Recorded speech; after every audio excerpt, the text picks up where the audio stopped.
بسم اللہ الرحمن الرحیم۔ ناظرین السلام علیکم ورحمۃ اللہ وبرکاتہ۔ نبی رحمت، شفیع امت، جان عالم، محبوب رب العزت، تاجدار ختم نبوت حضرت محمد مصطفیٰ احمد مجتبی صلی اللہ علیہ وسلم اور آپ صلی اللہ علیہ وسلم کی سیرت مبارکہ کو محفوظ کر کے ہم تک پہنچانے والے تمام علماء سیر جملہ عاشقان رسول صلی اللہ علیہ وسلم کے نام منسوب کرتا ہے۔ اللہ رب العزت شرف قبولیت عطا فرمائے۔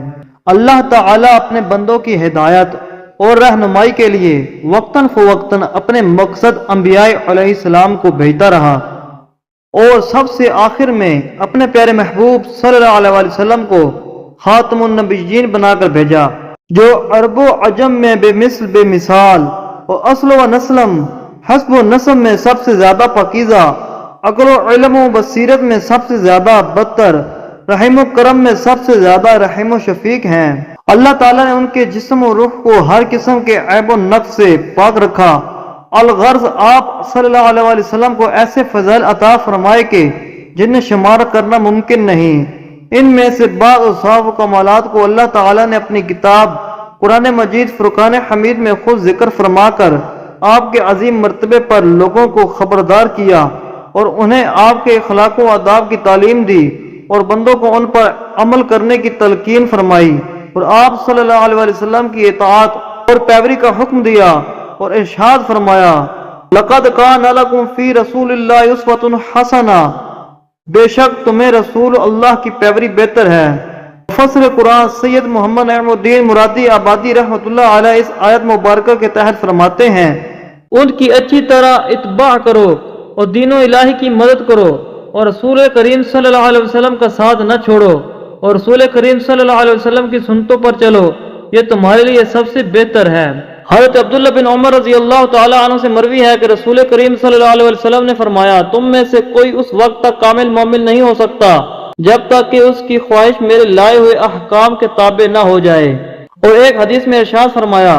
جس نے میری سنت سے محبت کی اس نے مجھ سے محبت کی، اور جس نے مجھ سے محبت کی وہ جنت میں میرے ساتھ ہوگا۔ ان احادیث سے واضح ہوا کہ آپ صلی اللہ علیہ وسلم کی سنتوں کی پیروی ایمان کے کامل ہونے اور جنت میں آپ کا قرب پانے کا ذریعہ ہے، اور یقیناً ہم میں سے ہر ایک کی خواہش یہی ہے کہ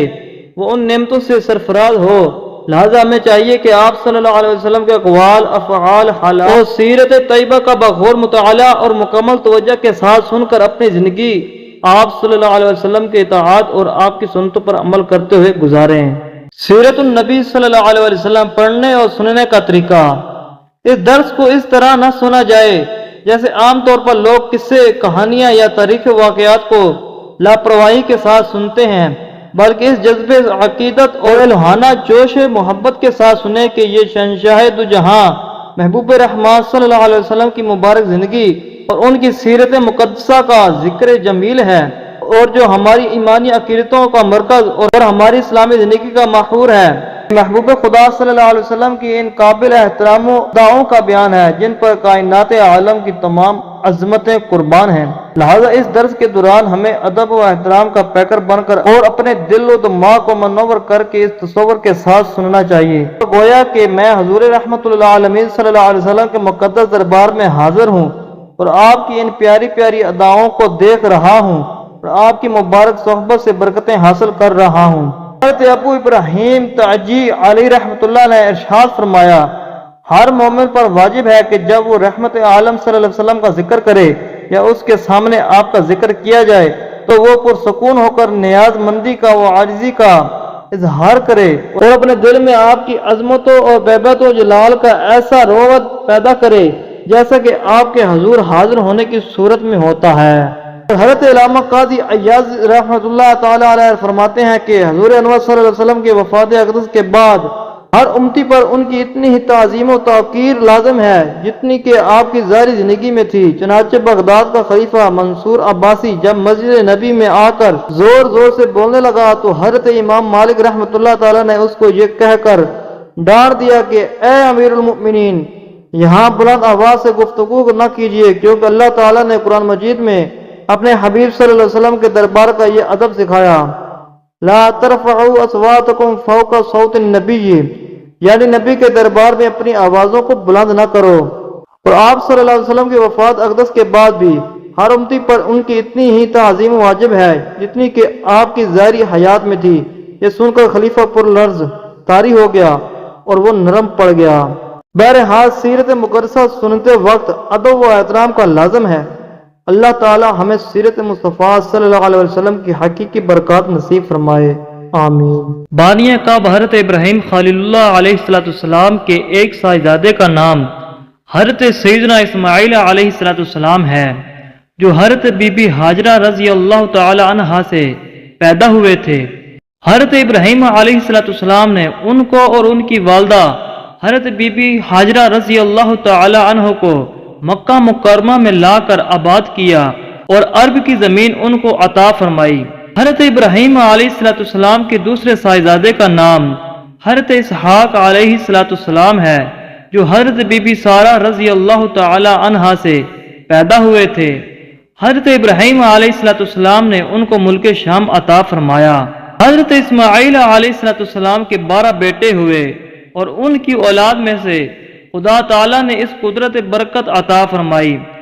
کہ وہ بہت جلد تمام عرب میں پھیل گئے۔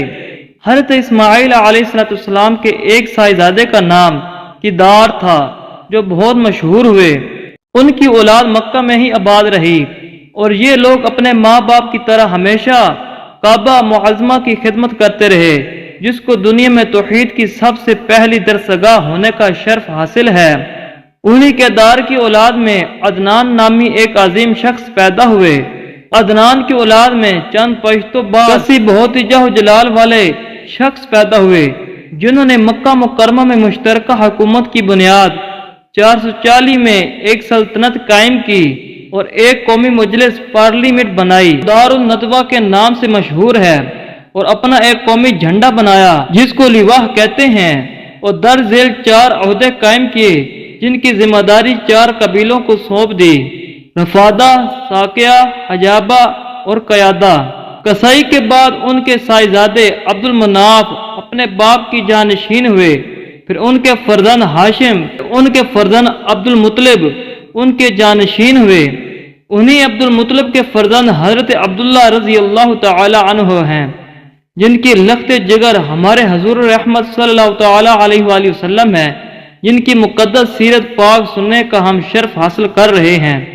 حضور اقدس صلی اللہ علیہ وآلہ وسلم کا نسب شریف والدہ مائدہ کی طرف سے یہ ہے: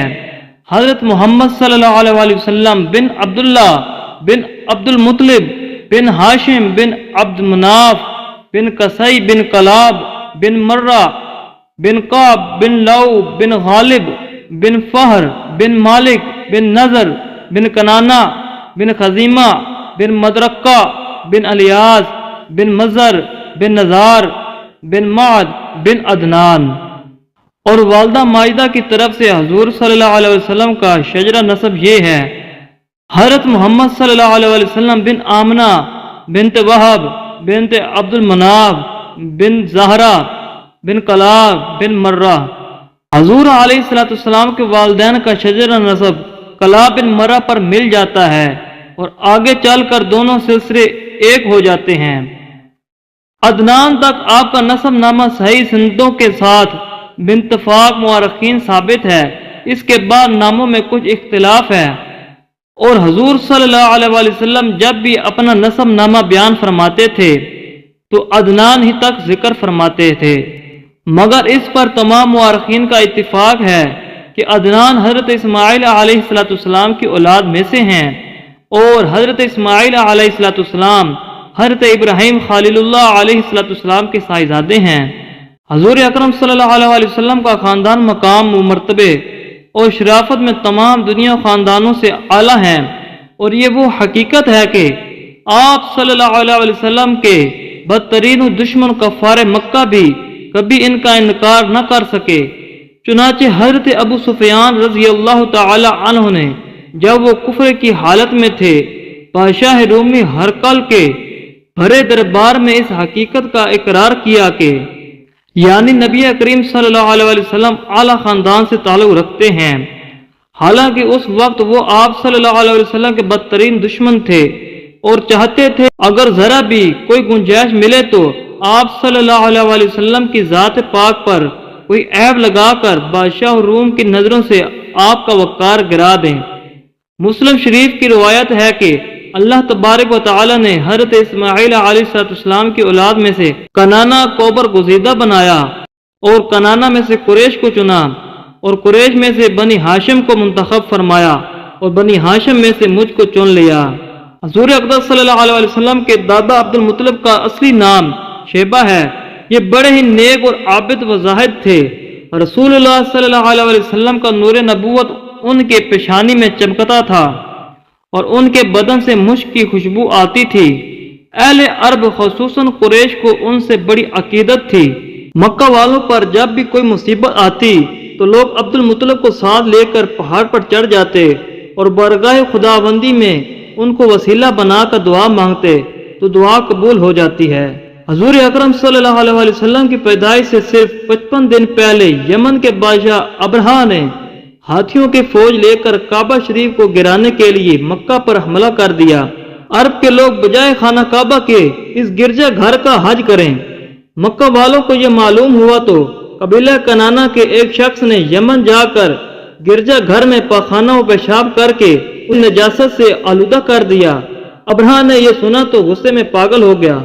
اور خانہ کعبہ کو گرانے کے لیے ہاتھیوں کی فوج لے کر مکہ پر حملہ کر دیا۔ تو اس کی فوج کے اگلے دستے نے مکہ والوں کے تمام اونٹوں اور مویشیوں کو چھین لیا۔ اس میں 200 یا 400 اونٹ عبد المطلب کے بھی تھے۔ عبد المطلب کو اس واقعے سے بڑا رنج پہنچا، چنانچہ آپ گفتگو کرنے کے لیے اس کے لشکر میں تشریف لے گئے۔ ابرہا نے آپ کو اپنے خیمے میں بلایا۔ جب عبد المطلب کو دیکھا کہ نہایت ہی حسین و جمیل آدمی ہیں جن کی پیشانی پر نور نبوت چمک رہا ہے تو صورت دیکھتے ہی مغروب ہو گیا اور بے اختیار تخت سے اتر کر آپ کی تعظیم و تکریم کے لیے کھڑا ہو گیا اور اپنے پاس بٹھا کر کہنے لگا، فرمائیے سردار قریش یہاں تشریف آوری کا کیا مقصد ہے؟ عبد المطلب نے جواب دیا کہ ہمارے اونٹ اور بکریاں جو لشکر کے سپاہی لائے ہیں انہیں ہمارے سپرد کر دیجیے۔ یہ سن کر ابرہا نے کہا کہ اے سردار قریش، میں تو سمجھ رہا تھا کہ آپ بہت ہی حوصلہ مند اور شاندار آدمی ہیں، مگر آپ نے مجھ سے اپنے اونٹوں کا سوال کر کے میری نظروں میں اپنا وقار کم کر دیا۔ اونٹ اور بکریاں کی حقیقت ہی کیا ہے؟ میں تو آپ کے کعبہ کو توڑ پھوڑ کر برباد کرنے کے لیے آیا ہوں، آپ نے اس کے بارے میں کوئی گفتگو نہیں کی۔ عبد المطلب نے کہا کہ مجھے تو اپنے اونٹوں سے مطلب ہے، کعبہ میرا نہیں بلکہ خدا کا گھر ہے، وہ خود اپنے گھر کو بچا لے گا، مجھے اس کی فکر نہیں۔ یہ سن کر ابرہا نے اپنے ایک فرعونی لہجے میں کہنے لگا، اے سردار مکہ سن لیجئے، میں کعبہ کو ڈھا کر اس کی اینٹ سے اینٹ بجا دوں گا اور روئے زمین سے اس کا نام و نشان مٹا دوں گا، کیونکہ مکہ والوں نے میرے گرجا گھر کی بے حرمتی کی ہے۔ عبد المطلب نے فرمایا کہ پھر آپ جانیں اور خدا جانے میں آپ سے سفارش کرنے والا کون؟ اس گفتگو کے بعد ابرہا نے تمام جانور واپس کر دیے اور عبد المطلب تمام اونٹوں اور بکریوں کو لے کر اپنے گھر آئے اور مکہ والوں سے فرمایا کہ تم لوگ اپنے جانور لے کر مکہ سے باہر نکل جاؤ اور پہاڑ کی چوٹیوں پر چڑھ کر اور دروں میں چھپ کر پناہ لو۔ مکہ والوں سے یہ کہہ کر پھر خود اپنے خاندان کے چند آدمیوں کے ساتھ خانہ کعبہ میں گئے اور دروازے کی کنڈی پکڑ کر انتہائی بے قراری اور گریہ و زاری کے ساتھ بارگاہ الہی میں سے اس طرح دعا مانگنے لگے، اے اللہ، بے شک ہر شخص اپنے گھر کی حفاظت کرتا ہے، لہذا تو بھی اپنے گھر کی حفاظت فرما اور سلیب والوں اور سلیب کے بچاریوں عیسائیوں کے مقابلے میں اپنے بندوں کی مدد فرما۔ عبد المطلب نے یہ دعا مانگی اور اپنے خاندان والوں کے ساتھ پہاڑ کی چوٹی پر چڑھ گئے اور خدا کی قدرت کا جلوہ دیکھنے لگے۔ ابرہا صبح کعبہ ڈھانے کے لیے اپنے لشکر اور ہاتھیوں کی قطار کے ساتھ مقام مغمس میں پہنچا تو خود اس کا ہاتھی جس کا نام محمود تھا ایک دم بیٹھ گیا، بار بار اٹھانے کے باوجود نہیں اٹھا۔ اسی حال میں قہر الہی ابابیلوں کی شکل میں نمودار ہوا اور ننھے ننھے پرندے جھنڈ کے جھنڈ، چند چونج اور پنجوں میں 3 کنکریاں تھی، سمندر کی جانب سے حرم کعبہ کی طرف آنے لگے۔ ابابیلوں کے لشکروں نے ابرما کی فوجوں پر اس زور شور سے کنکریاں پھینکنا شروع کی کہ